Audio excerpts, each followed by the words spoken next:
ఓం నమః శివాయ. ఓం నమో నారాయణాయ.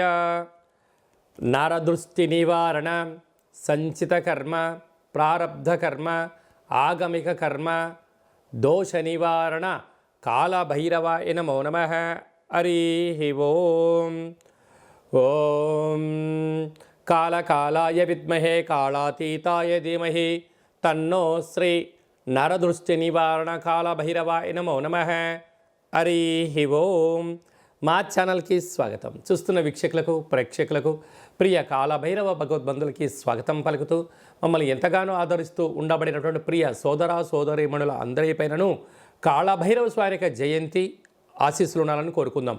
ఈ వీడియో చూడాలి అనుకుంటున్న అయితే మీకు కాళభైరవ స్వామికి ఆజ్ఞ ఉంది అని చెప్పి గమనించగలగాలి.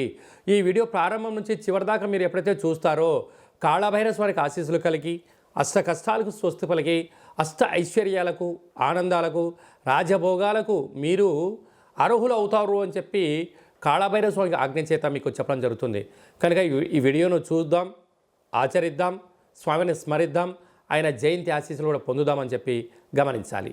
1/12/2024 నుండి 31/12/2024 వరకు ద్వాదశ రాశుల్లో గ్రహ గమనాల్ని ఒకసారి వీక్షింపచేద్దాం. వృషభ రాశిలో గురు సంచార స్థితి శత్రుస్థానంలో, కర్కాటక రాశిలో కుజ భగవానుడు నీచ సంచార స్థితి, కన్యరాశిలో కేతు సంచార స్థితి, వృశ్చిక రాశిలో రవి బుధ సంచార స్థితి, బుధాదిత్య రాజయోగము, ధనుసు రాశిలో శుక్ర భగవానుడు సంచార స్థితి, కుంభరాశిలో శని భగవానుడు స్వక్షేత్ర సంచార స్థితి, మీనరాశిలో రాహు సంచార స్థితితో ద్వాదశ రాశుల్లో గ్రహ గమనాలు ఈ విధంగా ఉన్నాయి. కనుక స్వామివారి యొక్క ఆశీస్సులు పొందుదాం, కష్టాలకు స్వస్తి పలుకుదాం, ఐశ్వర్యానికి స్వాగతం పలుకుదాం. అదే కాకుండా 2024కు స్వస్తి పలుకుతూ 2025కు స్వాగతం పలుకుతూ ఈ యొక్క సంవత్సరం చివరి ఎండింగ్లో ఎలాంటి యోగాలను పొందాలో కూడా తెలుసుకుందాం. ప్రధానంగా మనకు ఈ సంవత్సరము 2024 కనుక 8 సంఖ్య, అందులో 31 4 సంఖ్య, మంగళవారం పూట అమావాస్యతో వచ్చింది. కనుక ఇలాంటి అమావాస్య తిథుల ఎందున అంటే మనకు సంపూర్ణమైన సంవత్సరం చివరి ఎండింగ్లో ఎలాంటి విధి విధాలు పాటించాలి, ఏవి చేయొచ్చు, ఏవి చేయకూడదు. అలాగే డిసెంబరు 1వ తారీఖున కార్తీక మాస అమావాస్య ఆదివారంతో కూడుకున్న అమావాస్య ఉంది. కనుక ఎలాంటి విధులు పాటించాలో కూడా సంపూర్ణంగా తెలుసుకుందాం. ధనుసు రాశి వారు ఈ ఆదివారం అమావాస్య, కాళభైరవ జయంతి, ఆంగ్ల సంవత్సరం చివరి రోజులలో అంటే చివరి మాసం అవ్వడం వలన కష్టాలను దగ్గర తెచ్చుకోకుండా వీలైనంత వరకు ఐశ్వర్యాన్ని, ఆనందాన్ని ఎలా స్వాగతించాలో ఈ వీడియోలో సవివరంగా సంపూర్ణంగా తెలుసుకుందాం. ధనుసు రాశిలో ఏ నక్షత్రాలు వస్తాయనగా మూలా నక్షత్రంలోని 4 పాదాలు, పూర్వాషాఢ నక్షత్రంలోని 4 పాదాలు, ఉత్తరాషాఢ నక్షత్రంలోని 1 పాదం కలిపితే ధనుస్సు రాశి అవ్వడం జరుగుతుంది. చాలామందికి పుట్టినటువంటి కాల సమయంలో డేటా బర్త్లు లేనటువంటి కారణం వలన పేరు యొక్క మొదటి అక్షరాన్ని అనుసరిస్తూ ఆ రాశిని తెలుసుకునే ప్రయత్నం చేద్దాం. ఏ, యో, బా, భీ, బూ, ధ, బా, డా, బే అక్షరాల వారందరూ కూడా ధనుసు రాశి జాతకులే. ధనుసు రాశి యొక్క అధిపతి దేవగురు బృహస్పతి. ఈ రాశిలోనే శుక్రుడు సంచారం చేయడం వలన బంగారు ఆభరణాలు, విలువైన వస్తువులు, ల్యాప్టాప్లు, ఫోన్లు, విలాసవంతమైన వస్తువులు కొనుగోలు చేయాలి.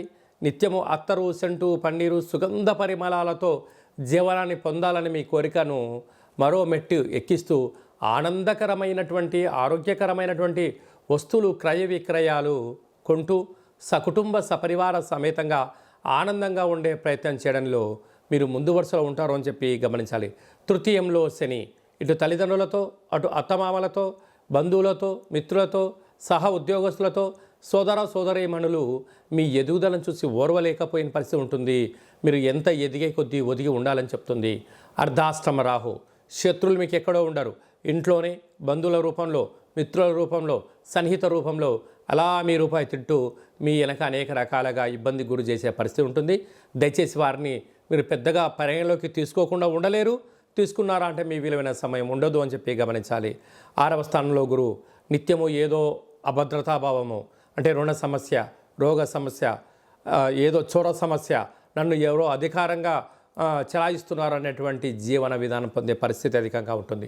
అష్టమంలో కుజుడు అంటే అష్టమంలో కుజుడు వల్ల రక్తహీనత, నరాల బలహీనత, పెరాలసిస్ లాంటి వ్యాధులు, అది అనేక మంది శత్రువులు పొంచి ఉండడం, చెక్ బౌన్స్ అవ్వడం, పోలీస్ స్టేషన్లు, కోర్టు గొడవలు, వాహన ప్రమాదాలు పొంచి ఉన్నాయి. కనుక వీలైనంత వరకు నీటికి, నిప్పుకు, వివాదాలకు దూరంగా ఉండే మానవ ప్రయత్నం చేయాలి. పోతే వ్యయంలో బుధాదిత్య రాజయోగం, ప్రభుత్వ అధికారులతో చాలా అప్రమత్తం అవసరము. కరెంటు బిల్లుల విషయంలో కానీ, ట్రాఫిక్ చలానాల దగ్గర కానీ, చెక్ బౌన్స్ అయినటువంటి కాల సమయంలో దాన్ని సరిదిద్దుకునే ప్రయత్నం చేయండి తప్ప దాన్ని విభేదించి నేను ఏదో సాధిస్తాను అనుకుంటారు. దీనివల్ల మళ్ళీ తిరిగి పోలీస్ స్టేషన్లు, కోర్టు సమస్యలు, పెనాల్టీలు, అనేక రకాల ఇబ్బందులు గురవుతున్నాయి. ఇలాంటి కాల సమయంలో మనం వీటన్నిటిని అధిగమించడం ఎలా అన్నట్లయితే, ఒక కూష్మాండ దీపాన్ని పసుపు రంగు క్లాత్ను ఏర్పాటు చేసుకొని, నవధాన్యాలు లేకపోతే శనగపప్పును ఏర్పాటు చేసి కూష్మాండ దీపాన్ని వెలిగించి ఇంటికి మీకు దిష్టి తీసుకొని చాకలి వాళ్ళకు దానం ఇవ్వడం, లేకపోతే ప్రవహించే నీటిలో వేయడం, లేకపోతే గోమాతకు ఆహారంగా ఏర్పాటు చేయడం, బ్రాహ్మణుడికి దానం చేయడం వలన సకల గ్రహదోషాలు తొలగిపోయి ఐశ్వర్యం, ఆనందం మీ సొంతమవుతుందని చెప్పి గమనించాలి.